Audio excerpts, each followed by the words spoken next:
There once lived a young boy in a small bustling town where everyone seemed to have their place, their strengths, their spark.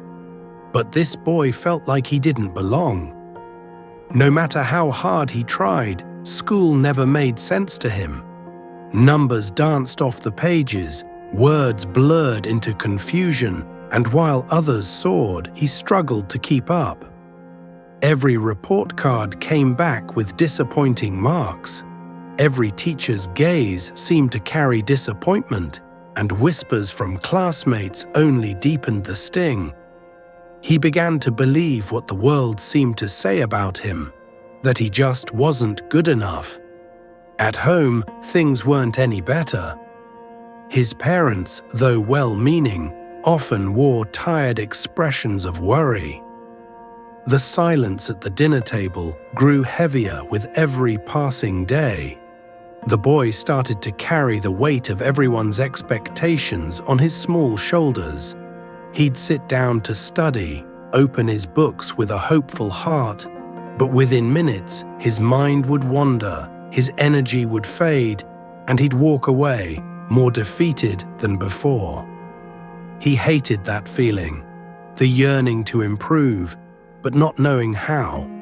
One afternoon, while sitting under the shade of an old tree outside his school, a friend approached him with a spark of excitement in his eyes.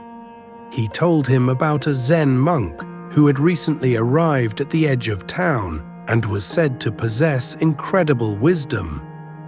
The boy listened intently, a flicker of hope lighting up within him. That night, he couldn't sleep. He tossed and turned, thinking of the monk. Maybe, just maybe, this man could help him find what he had been missing. Before the sun even rose the next morning, the boy was already on his way. The cool morning air brushing against his face as he hurried toward the quiet place where the monk was said to reside. As he arrived, he saw the monk seated calmly, deep in meditation. The boy, not wanting to disturb the stillness, sat quietly before him, waiting. Eventually, the monk opened his eyes, his gaze soft but piercing. The boy bowed deeply and poured out his heart. He spoke of his struggles, his failures, and his growing belief that perhaps he was just not meant to succeed. Tears welled up as he spoke, the pain of many years finally finding a voice. The monk listened silently, then placed a gentle hand on the boy's shoulder. With a calm voice, he said, "You are not alone in this. Many young minds face the same storm, but you have already taken the most important step. You desire change."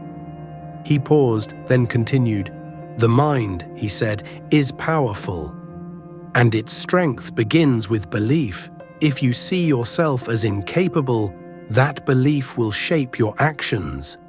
But if you believe in your own worth, you will begin to rise even when the world doubts you." The boy nodded, wiping away tears as the monk's words settled in. The monk smiled and began to share what he had learned over the years. You must first train your mind to focus, and the best way to begin is with stillness.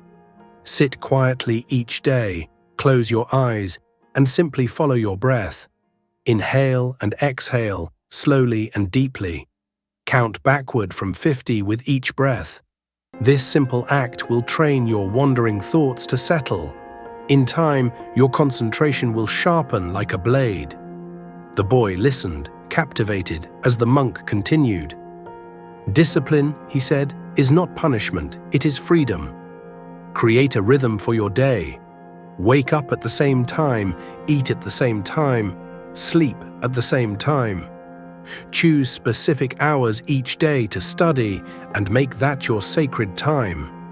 When the body falls into a rhythm, the mind follows. You will find that your brain begins to prepare itself for learning even before you open a book." "Be present," the monk urged, his voice steady.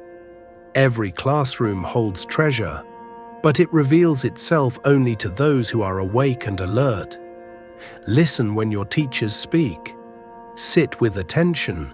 If something confuses you, do not let the fear of judgment keep you silent. Ask. Questions are bridges to understanding. The boy leaned in closer, absorbing every word. "And take care of this vessel," the monk said, placing a hand over his own heart. "Your body and mind must be in harmony. Eat foods that nourish, not burden. Before you study, avoid heavy meals. Choose light, energizing foods. Include almonds, pumpkin seeds, and fruits. These will feed your brain. Herbs like Brahmi and ashwagandha, when used wisely, can strengthen the mind and ease stress. Sleep deeply each night. Your brain cleanses itself as you rest, preparing you for another day of learning." The monk stood up slowly and stretched, motioning for the boy to do the same. Move your body. Run, stretch, play. Let your blood flow. A moving body awakens a sleepy mind. Even 30 minutes of daily movement will sharpen your awareness. He walked a few steps, then turned. Find a space to study that is yours and yours alone. Quiet, clear, respect it. Let your family know that during these hours you are to be left undisturbed. Turn off distractions. Your phone can wait. Your dreams cannot. Never study in bed. It whispers sleep into your ears. The monk then spoke of one final tool. When you study, write. Short notes, your own words. This act of writing plants the seed deeper into your memory. You will remember more with less effort, and when exams come, you will find the answers waiting for you, already alive in your mind.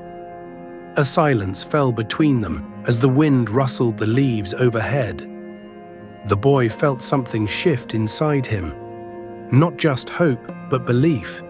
For the first time, he saw a path forward. The monk placed his hand on the boy's head. These are not just tricks, they are practices. Begin with one, then another. Let your life change, not overnight, but steadily, brick by brick.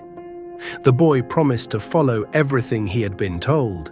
He bowed again, his heart lighter, and made his way home with a new sense of purpose. And from that day on, things began to change, slowly but surely. His focus deepened, his confidence grew, the whispers faded. Even his teachers began to notice a quiet strength in him. And he realized something beautiful. True change begins within. And the smallest step, taken with faith, can lead to the greatest transformation.